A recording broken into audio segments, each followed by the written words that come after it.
ఇప్పుడు నేను నా ధర్మపురి నియోజకవర్గానికి సుమారు 6 గ్రామాల విషయం బడ్జెట్ పరంగా మాకు అన్ని విధాలు కూడా సహకరించాలి. తప్పకుండా దాని ప్రత్యేకమైనటువంటి ఎడ్యుకేషన్ పరంగా కానీ ఈరోజు ఎస్టీ గిరిజనులకు సంబంధించిన అప్లికేషన్ రోడ్ల విషయం కానీ ప్రత్యేక దృష్టి పెట్టి వారు ఇవ్వడం జరిగిన విషయాన్ని మా మీడియా మిత్రులతో ప్రత్యేకంగా సమావేశం ఏర్పాటు చేసి నేను యావత్ తెలంగాణ రాష్ట్రంలో చెందిన మా తండాలకు చెందిన ప్రజలకు ఆ వర్గానికి సంబంధించిన ఆదివాసులు అంది ఆ వర్గాలకు సంబంధించిన ఏటూరు నాగరం కానీ భద్రాచలం కానీ ఏజెన్సీ ప్రాంతాలకు సంబంధించిన ఉట్నూరు కానీ మిగతా జిల్లాలకు సంబంధించినటువంటి మా తండాలకు సంబంధించినటువంటి ప్రజలందరికీ కూడా తెలియజేసుకుంటూ మరొకసారి ముఖ్యమంత్రి గారికి డిప్యూటీ చీఫ్ మినిస్టర్ గారికి మా సీతక్క గారికి అందరికీ కూడా ధన్యవాదాలు తెలియజేస్తున్నాను.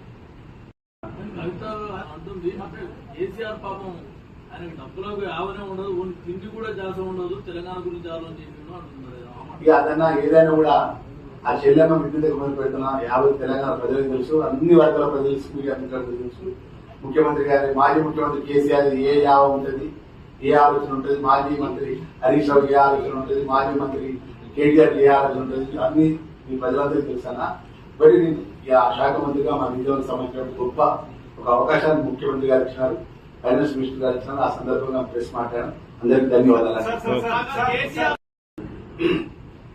ఈ రాష్ట్ర ప్రజలు దాని యావత్ తెలంగాణ ప్రజలు కానీ గౌరవ రాహుల్ గాంధీ గారు, సోనియా గాంధీ గారు, తెలంగాణ ఇచ్చిన సోనియా గారు, గౌరవ ముఖ్యమంత్రిగా కాకుండా పిసిసి అధ్యక్షుడు కానీ ఇప్పుడున్న పిసిసి అధ్యక్షుడు కానీ మా మంత్రి గారు కానీ కాంగ్రెస్ పార్టీ కార్యకర్తలు కానీ ఎన్నడన్నా ఎప్పుడన్నా ఇప్పటి వరకు కానీ ఇంకా బతకపోయి కొన్ని రోజులు కానీ వాళ్ళతో కలిసి మీ సౌకర్యం చేస్తామా అన్న